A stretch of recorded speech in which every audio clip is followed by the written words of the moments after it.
Okay, another question. Do you say go, or does it, like, do I start when she's, like, you know? Whenever you're ready, I'm at your command. Yeah, when you're The camera's already rolling. Oh, well, great. Okay.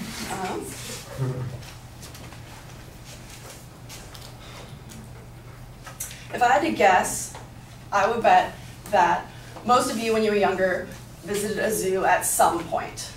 Now, most of you probably think, oh, it was a very good experience because, you know, you're there and there's lots of animals that are exciting to see. Now, probably you remember it as a nostalgic experience.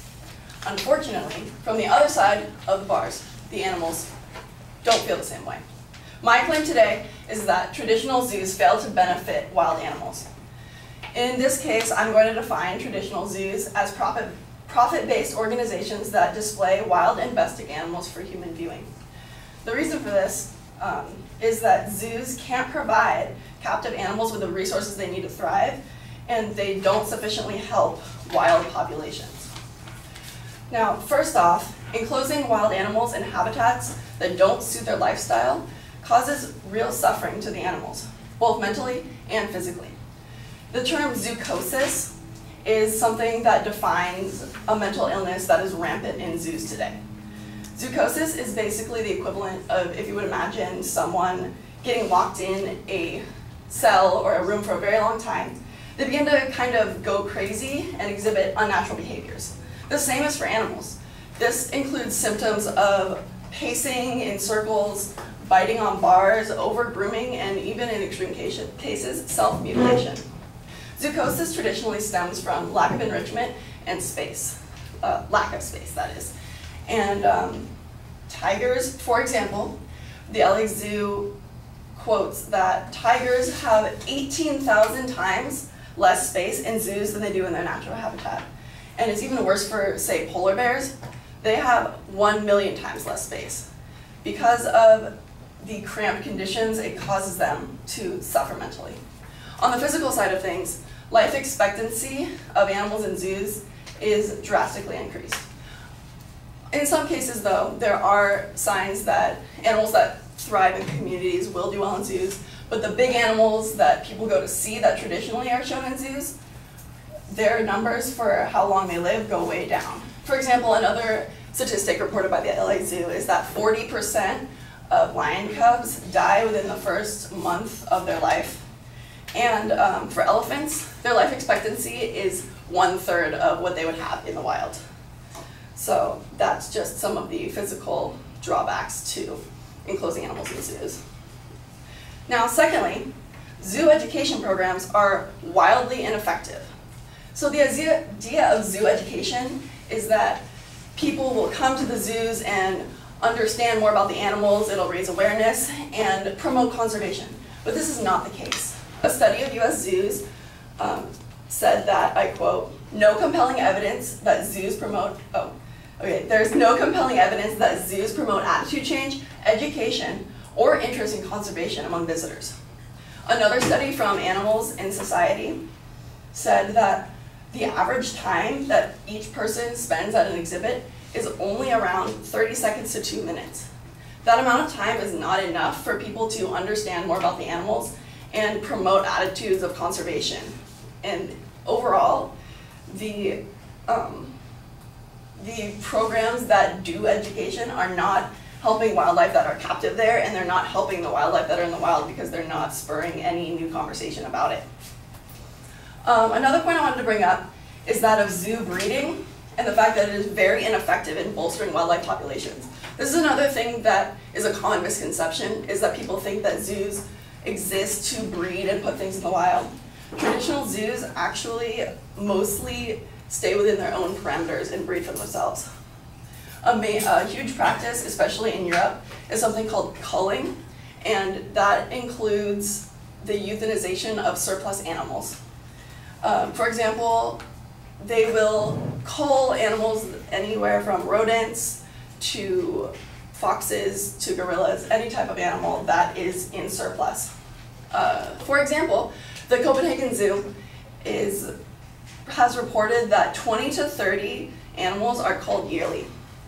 Another thing that happens to the animals is that they can be traded to nefarious locations such as circuses and even hunting ranches, and it's just not in their benefit. There are some zoos that do try to do things right and reintroduce them to the wild, but this is not usually beneficial for the animals because of problems with diseases once they get there and not being acclimated to a wild habitat. So basically, if you think about it as a whole, animals enclosed in habitats suffer physically and mentally. They have little to no benefit from education programs, and the breeding programs that zoos champion are rather unsuccessful. So if you take yourself back to that time when you were a little child at the zoo, sure, it was a really great experience, and you can hang on to that.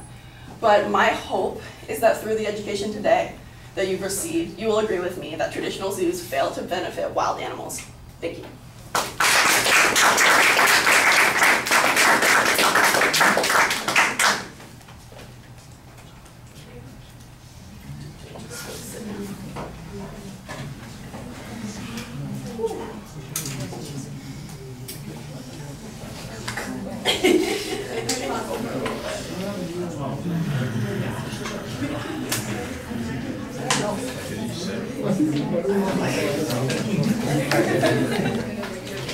All right, Alexandra, a few comments here. No, what's that? Am I good at talk? Like, can I be here? Yeah, no, yeah, I don't like people to stand up and do that. It makes you feel like a target. All right. The proposition is clearly identified. I thought that that was pretty solid. The contents, your preview, you rush through them. You don't really make them distinctive that those are going to be the main points. When you get to the body of the speech, there's actually a third point that you didn't preview. That was clear both in the body of the speech and in the summary. So you kind of left out that whole thing about the breeding programs at the beginning of the speech. Presentation, I think, in the body of the speech is pretty... I'm sorry, there's too much noise going on, guys. You got to hold it down while I'm doing this. It's distracting me. All right. The presentation is pretty well organized and structured, so I don't think anybody's going to have trouble following it. You do a good job explaining concepts for the most part. I think you need better evidence on a couple of points. The culling thing, for instance, I thought was interesting because you did have a specific example that you could point to. That was helpful. I think you need to be able to generalize a little bit more, so there needs to be some more information on that. On the LA Times, not LA Times, the LA Zoo information, it sounds like it's kind of a paraphrase of what they're saying, and it's always awkwardly phrased when you say you have 18,000 times less or 1,000,000 times less. I would think that you would say you have 1/1,000,000th of, or you have 1/18,000th of what the space that you need. So the phrasing is just a little bit awkward, and I don't know if that's the way they said it or the way you were presenting it, but that could be a little bit confusing. A couple of places you refer to studies without telling us what those studies were. There was one place where you did cite evidence from a particular group, and they mentioned, for instance, statistically that people average only 30 seconds to 2 minutes in looking at the exhibits. There's a big inference, though, after that that suggests that you think that's inadequate in order to do anything or be impressed by anything or alter anybody's attitude. But that's your conclusion, and I don't know why you believe that that's the case. Why would it, why wouldn't 2 minutes staring at an animal, for instance, be enough to impress on people the importance of preserving that animal or their willingness to make a donation to conservation efforts or breeding efforts?